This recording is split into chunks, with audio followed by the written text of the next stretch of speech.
It's Wednesday, Wednesday afternoon, just about 1:10. Excuse me. And we're live. Let's talk some more about breath work, pranayama. According to one yogic tradition, the one that I um, studied with just recently for a short period of time, 6 months or so. It was one half of the 200-hour teacher training.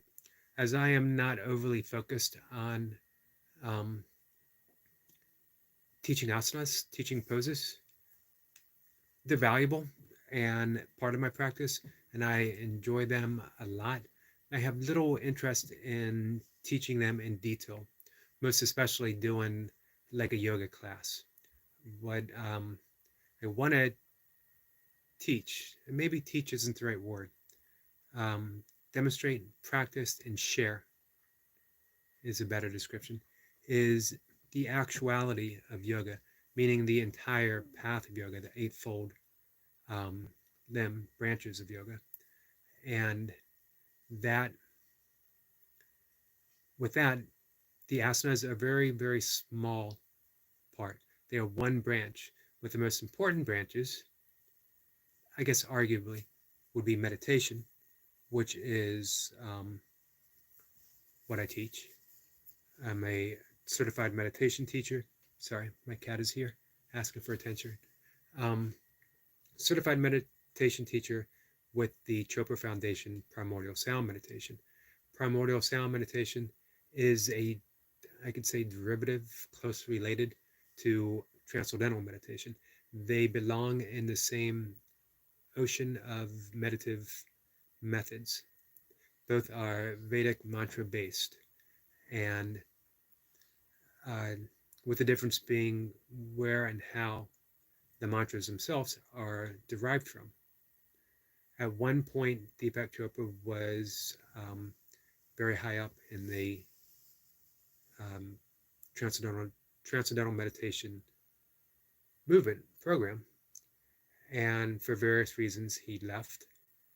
And knowing the value of the technique itself, the effortlessness of mantra meditation, he wanted to find a way to um, make it even more accessible as well as less expensive by a lot, and offer it to as many people as he could.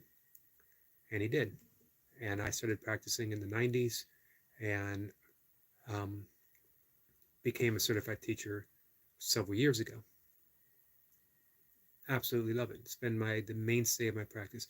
I have veered off in other meditation traditions from time to time, but the foundation of my practice for 30 years has been primordial sound meditation. Um, Yoga accumulates with that samadhi. You develop samadhi, the bliss, uh, awakening, enlightenment, liberation, um, as the end result of your practice. Maybe not necessarily, though. It doesn't have to be the end result. What some might argue, and even though I'm a meditation teacher, I'm a little bit in this camp, that it is the first two um, branches of yoga, the yamas, the personal restraints, and the niyamas, which are the personal observances, that are the backbone um, of the yoga practice. Let's see.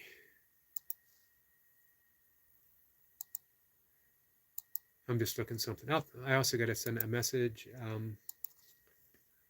For those who know Milka, she came out of a light surgery today for some stuff, and I just want to reply to her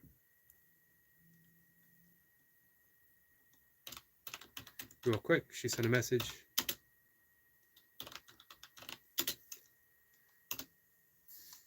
And so again, that is in my opinion, the foundation of the practice. Without the practice of these personal restraints and observances, you don't have yoga. You have exercise, you have breath work. Now, I started out saying that according to one of the yogic traditions that I studied with, that what separates breath work from pranayama, just because you're doing breath work doesn't mean you're doing pranayama, is the inclusion of bandhas, which are the energy locks. And if you're not doing the energy locks with your breath work, you're not rightly doing pranayama, energy work. I've heard otherwise from other uh, the people that I'm studying with presently now. Make no mention. The bandhas are important, and I've used them in the past, not extensively, but um, I will probably work more with them in the future. It's a very profound energetic shift when you use them, especially when you include them in your pranayama technique. Our friend Lewis is here. It is what it is. Um, Lewis did a healthy food haul yesterday. It was yesterday, right? Um, Bringing home some bags of groceries, all for under $105 or just at $105, I think, um, showing that you can indeed shop and eat healthily um, on a budget. You don't have to go overboard. Even, you know what? Even a lot of vegans I know uh, buy the gourmet vegan foods. You know, they buy the ready-made stuff and they buy the Impossible Burgers, Beyond Meat stuff. And I'm not saying don't, but you don't have to. Because I eat produce, fruit, vegetables, as well as lentils, brown rice, lots of oatmeal. It's pretty cheap. My only issue as a Whole Foods vegan is balancing my bananas from green to ripe to too ripe. It's in an ever constant balance, an ever constant shift. Um, Lewis says, that's what I forgot. Lentils. You should have checked in with me first. I would have immediately said, don't forget the lentils. Um, I recently got a part of a Christmas gift from Mocha, 25 pounds of brown rice, 25 pounds of lentils. And you would think that would last me quite some time. It's probably a month's worth of lentils, maybe more for the brown rice. Um, that is, Lewis says, I've heard it's not good to eat bananas that are brown. Is that true? I like mine actually just beginning to get ripe. It makes it a more resistant starch, which is means it has less sugar in it. Although they both have sugar in it, I don't worry about sugar when it's in a natural state because the sugar itself is transported by the fiber that we intake, and bananas are loaded with fiber, so it balances out. However, when they get browner, the sugar increases, fiber actually decreases because the banana gets sort of mushy. So um, there is more, you're taking in more sugar. Whether or not that's bad or not, I had someone tell me in the supermarket cashier that I was going to die from a heart attack from eating too many bananas. And I have eaten a minimum of probably 7 bananas every day for 10 years. And when I became a vegan, I was almost strictly a fruitarian, meaning that I would eat up to 30 bananas in a day with never any trouble whatsoever. I don't say that I recommend that, but it was harder for me to transition into a vegan diet because I wasn't a big vegetable eater. Weird for a vegan. But I became a vegan for ethical reasons. I knew how to switch, so I did so immediately. But someone who I was vegetarian before, but I ate a fair amount of eggs. Um, I would include some fish. So when I took that out, it was easier for me to get my calories. Plus, I was just becoming an ultra runner, and I had a friend who was an ultra runner. He won Vermont 100. He won the Hurt 100 in Hawaii, which is a horrendous 100-miler. And he was 100% fruitarian. He ran all his races. He ran Vermont eating nothing but oranges and orange juice.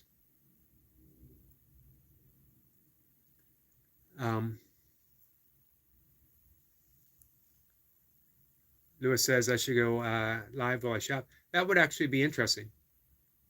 And I agree with that 100, Eric. And he says, well, that's a lie. I did my first diet over tuna and bananas for 6 months, and it felt amazing. I agree. If you have a heart condition, you have to be aware of your potassium intake. Bananas being known higher potassium. Actually, potatoes have a higher amount of potassium than bananas. And you never hear anyone say, you're going to die from eating those French fries, when in fact, you are probably going to die from eating those French fries, not because of the potatoes, but because of the oil that they're cooked in. They're so fat, they're loaded with sodium, and then you put even more sodium on it, you put more salt on it. I watched a video, I forget who it was, not long ago, and they were saying the warning about using salt is overrated, which I agree, but it doesn't mean you don't need to watch your sodium. When people warn you of putting too much salt on your food, it's because most foods, especially packaged foods, already come packed full of sodium. And then we go and we put extra salt on it. So we've basically doubled the amount of sodium it already has. So that's why there's a warning of don't use too much salt. When it would be better said, don't eat prepackaged food that is loaded with sodium.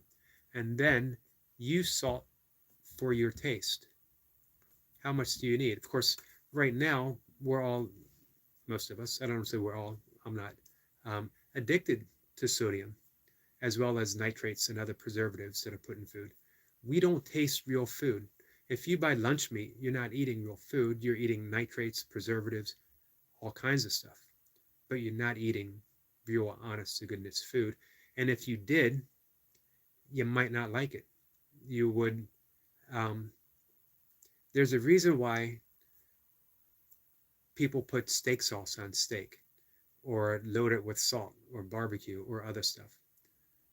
Meat in and of itself, I don't think most people would like just plain old chicken. So we season stuff to death to make it more bearable. And I'm not saying that because I'm a vegan. It's just what you see, what you witness. When I eat a salad, It doesn't have anything on it whatsoever. I don't need salad dressing. But that's only because at a certain point, your taste becomes based on what you eat. So you return to basics. You return to the natural essence, zest, flavor of food. You don't need to perk things up. I would imagine it might be the same with meat, that if we just simply stop putting all that stuff on, people would again appreciate the taste of actual meat and not all the garbage that we put on it. I shouldn't necessarily say garbage, but all of that adds barbecue sauce and salt and all this other stuff. It doesn't add to the nutritional value of the food.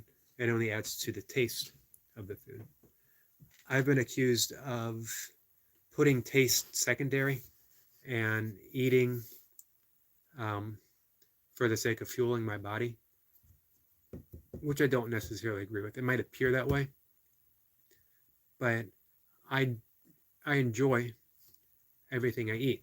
Lately, I've been flavoring my rice and lentils with just a little bit of miso because, well, one, it adds to the flavor. Um, I only want a little bit. I don't even use the serving recommendation because I do limit my sodium. I don't. I'm not a uh, super strict about it. I just don't see any need to get extra in. I get plenty in my diet. Um, I take a magnesium tablet that has sodium within it to help absorb the magnesium, as well as it helps with cramps from working out. But I don't feel the need to get any extra in.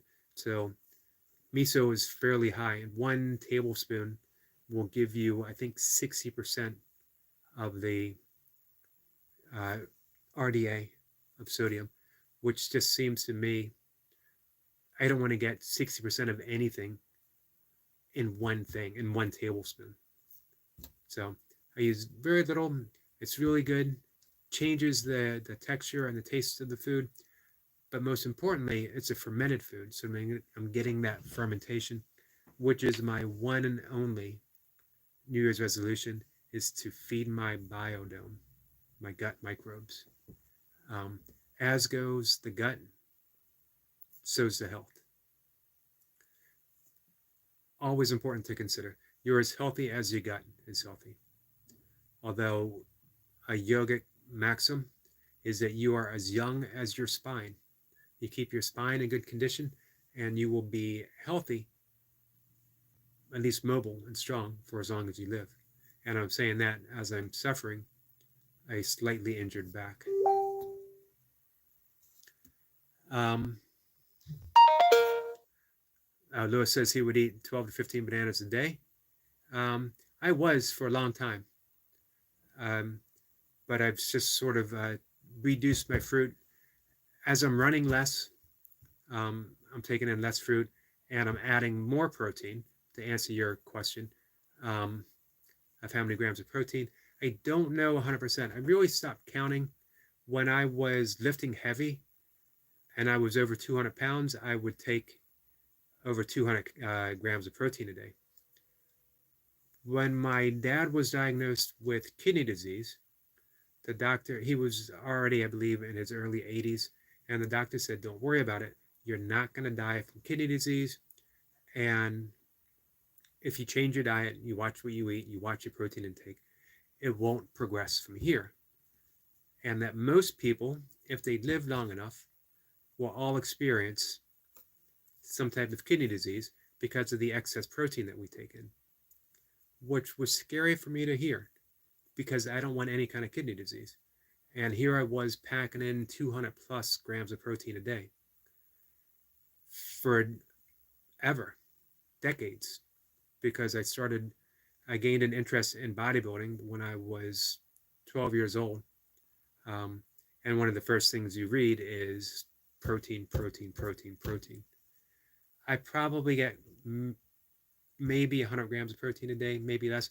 I do have a plant protein shake that I take. I get the majority of my protein from the lentils mixed with rice. It used to be said that to get complete protein, you had to get your lentils, your legumes with rice and other stuff. But you don't need to do that. Your body will form the protein that you need from the food that you take. So if one thing is lacking, but the other one makes up for it, your body has a sense of combining that for complete protein. Lewis says, what do you think of backseat oil? I don't know a whole lot about it. I avoid oils myself. I don't know if you necessarily have to. I know people who are completely healthy, including oils. But it's a processed food.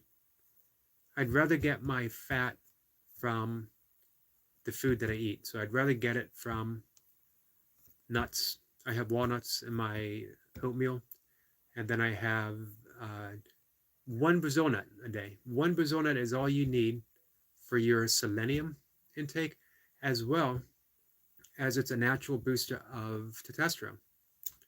So, and it doesn't take much. You eat too many Brazil nuts and you end up getting too much selenium. Um, so one a day, some say one every other day. I also throw in some cashews and have almonds in my um, main dish, lentils, rice, and I throw in almonds, the Brazil nut, sometimes cashews, as well as flaxseed. I have flaxseed, ground flaxseed in my oatmeal, and then I have it again in my main dish. So 1 tablespoon of any oil is 120 grams of fat. And again, I'm not saying you need to worry about fat intake or anything like that, but for me, it just seemed unnecessary to have that in there. I'd rather get my fat from actual food that's mixed with fiber. So, or have an avocado for that matter. Our friend Destiny is here. Happy Wednesday, Eric. I like that you are as young as your skin. How are you? That's a good reflection,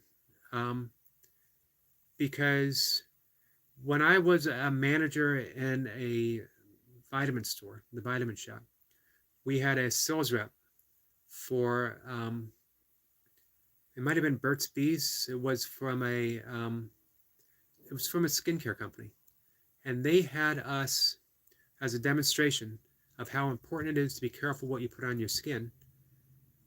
We put our finger in a small dish of garlic oil. Just put the finger in. Within a few minutes, you could taste garlic, and people were burping garlic up, which goes to show you what you put on your skin is affecting your entire body. So if you're using harsh chemicals in anything that's touching your skin or being absorbed by your skin, be careful. I have mixed feelings about sunscreen, although I'm sort of changing my mind because I've actually had skin cancer. I had skin cancer removed from the back of my neck, left a nice little scar. I tell people that I actually got in a fight in a bar, in a knife fight in a bar. But the truth is, it is from getting skin cancer removed.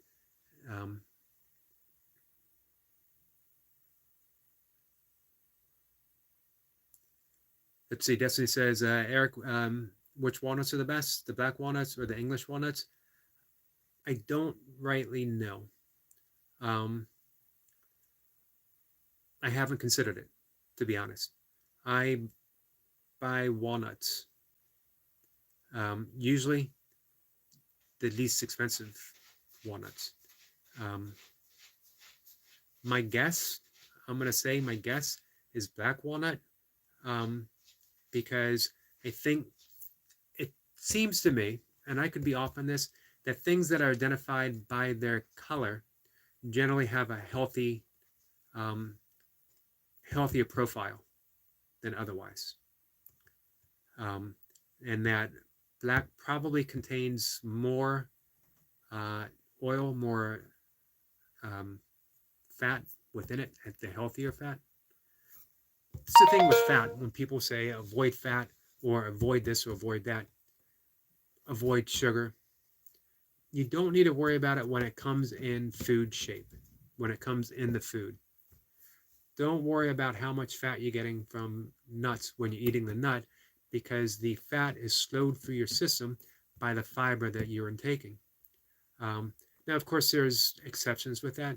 If you eat too many nuts, you're going to get a little more fat than you actually need. Eat a serving of nuts, and a serving isn't a whole lot. Nuts are considered one of the essentials of the blue zone, and the blue zones are found around the world, and they're the people that live in their 90s and beyond, the healthiest. So they're not just reaching 90, they're reaching 90 and they're healthy and they're vital and they're engaged with life. Nuts are a staple, and legumes. The two big things, nuts and legumes. If you got those in your diet, you're good to go. You're going to be heart healthy. Legumes are wonderful for preventing and reversing diabetes.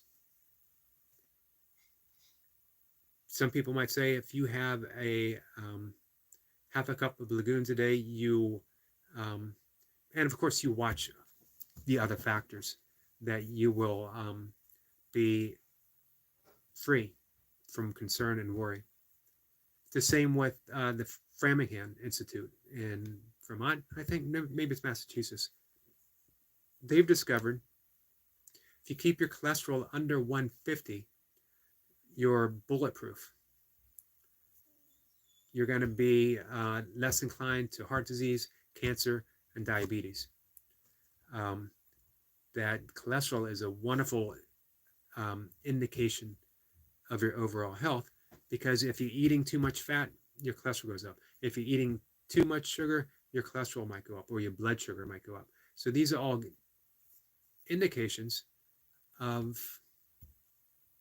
how we're doing eating wise. I know the medical industry has a different view on what's considered low cholesterol. I think under 180, they're saying. For the Framingham Institute, 180 is too much.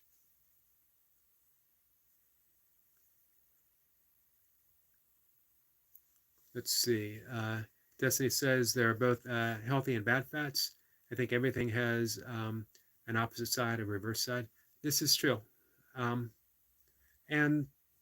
the key is balance. I almost said a word I dislike. I almost said moderation. I don't believe in moderation. If something is bad for you, it's bad for you, no matter if you take it in moderation or not. If you suffer from alcoholism, a moderate amount of alcohol isn't good for you. If you there's no such thing as a moderation of cigarettes. There's no such thing as, if you're overweight, a moderation of fast food is only feeding the problem. When we work out, here's the thing. Lewis could be very moderate in his burpee approach and do 1 pump burpees. But he's not moderate. He's Mr. 5 pump. Screw moderation. No one ever thought of, no one who wants to be an ultra runner says, you know what, maybe I should just set my goals a little more moderate. We don't do moderation, and we shouldn't do moderation. We should do things. With ease and comfort. That's the whole motto of yoga. But when I ran 100 miles, it was with ease and comfort. Doesn't mean it wasn't hard. When I do my burpees, it's with ease and comfort. But that doesn't mean it's not hard. It doesn't mean that I'm not going all out. It means that I've conditioned my mind and my body to do hard stuff with ease and comfort, which is why I feel good doing it and why I feel even better when I'm done. Let's see. Lewis is welcoming Destiny, and he says, correct, Eric. Destiny says that she did a video on protein this morning, but not been able to upload because of the network. I'm looking forward to seeing that. I think an active person probably does need, especially as we get older, to maintain muscle mass. At a certain age, if you're not training, you end up losing a certain degree of muscle mass per year. So I think if you train hard and you are at a certain age, increasing your protein intake naturally is the way to do it. For me, it's easy to throw in a plant-based protein shake. I got to be careful with that as well, because a lot of times, depending on the protein itself, it can be a little high in sodium as well. That also is the importance of strength training as we get older. There was a huge emphasis for decades on cardio for heart health, which is very important. Most especially moderate cardio. Walking is the wonder um, form of exercise. Walking with weights done correctly, even better. People of a certain age will remember Leonard Schwartz, the inventor of the heavy hands, and he had a he looked like a very lean, um, definitely an athlete all the way up until his 80s. Um, Definitely Google him up, Leonard Schwartz. Um, but you see people using dumbbells or the hand weights when they walk, and almost all of them are doing it incorrectly. They're either just walking with it, or they're holding it statically with the arms 90 degrees, um, or they're over swinging. And what you want to do is pump your arms in lock with your steps. It's a great form of strength training. He actually would work up to 40-pound um, heavy hands when he did it. But resistance training is as of equal importance with your cardio. And it doesn't take much. And you can do it with bands. Those who are fans of Tom Brady, those who um, respect Tom Brady. All right, those who tolerate me talking about Tom Brady um, might remember me talking about how he quit lifting weights, and his resistance training came from resistant bands, because as he said, he is more than strong enough to throw a football, however far he needs to throw it. What he needs to do is maintain that strength and be pliable so that he avoids injury, which is important. Um, Strength training helps us reduce our risk of injury. Um, More strength, the better the balance, which is another thing. People should throw in some type of balance training, some Tai Chi, some Qigong, some yoga. It's not just about flexibility, it's about mobility. Mobility is more important than flexibility, and I'm not saying flexibility isn't important, but being mobile, most especially being able to get up if you fall down. Um, Look for ways to increase his balance, especially after he had a stroke. I think for those who do kettlebells, you can do it with a dumbbell. Turkish get-ups, full body strength expression. That and swings, and you have and maybe some goblet squats, and you have a complete program right there, 3 days a week. Strength, balance, mobility, flexibility. Swings will get your heart rate up. Both will build usable, functional muscle. You're not going to look like a bodybuilder doing get-ups, doing swings. You don't need to look like a bodybuilder unless you're a bodybuilder. What you need to do is, I hate saying what you need to do. I don't know what you need to do. But functional muscle is what's needed on the body. In excess, at a certain point in life, if you're still trying to put on more and more muscle past a certain age, means more and more upkeep. So it means you're going to need more calories. You're going to need to work harder to maintain that as you get older. And at a certain point, you got to ask yourself why. I think most people actually look better leaner with muscle, but leaner. But that's an opinion. I do know it's harder to carry muscle, that much weight, and it's harder to maintain it. It takes an awful lot of work, diet-wise especially, and I don't want to put that much thought in my diet anymore. I used to. Like I said, I used to pack in the protein.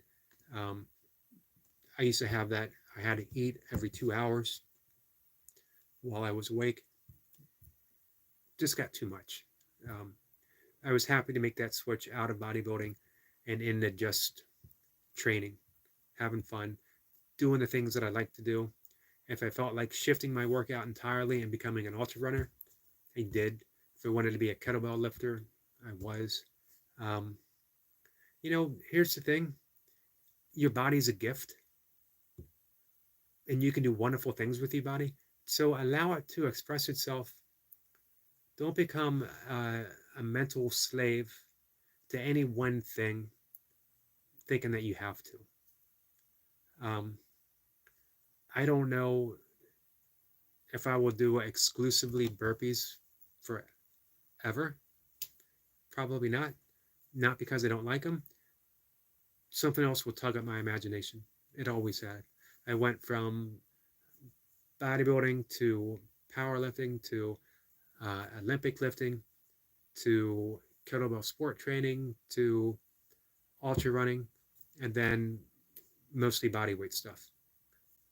Who knows what's next? I got the whole decade of my 60s coming up, not too far. Um, and I'd like to think that I have another 100-mile race in me, if not more. I got some friends who run hundreds in their 70s quite successfully. Um, but who knows? Who knows what it will be that will capture my attention? Obviously, I'm eyeball deep in every facet of yoga and have been forever. That's probably the one um, thing that I'll never ever leave behind. I don't think I'm capable. It's yoga is life for me. However, for someone else, it might be qigong or it might be tai chi. Those kind of things, those things that produce and foster stillness, are very important. Stillness and balance, the meditative effect, and not just for getting old. The harder you work out, the more important it is to balance it with something soft. The yin yang approach. The remember that when you see the symbol of the Taoist symbol of yin yang, the two are blending within each other, but not just blending. Within each, there is a dot of the other, showing in essence, it's just one thing expressed through different energetic structures. So it's important to allow your body to express itself, not just in the hardcore burpees, not just in the hardcore weightlifting or whatever, but in a softer approach, getting the yoga mat out, taking a walk in nature, doing some qigong, doing some tai chi, doing some other internal martial art.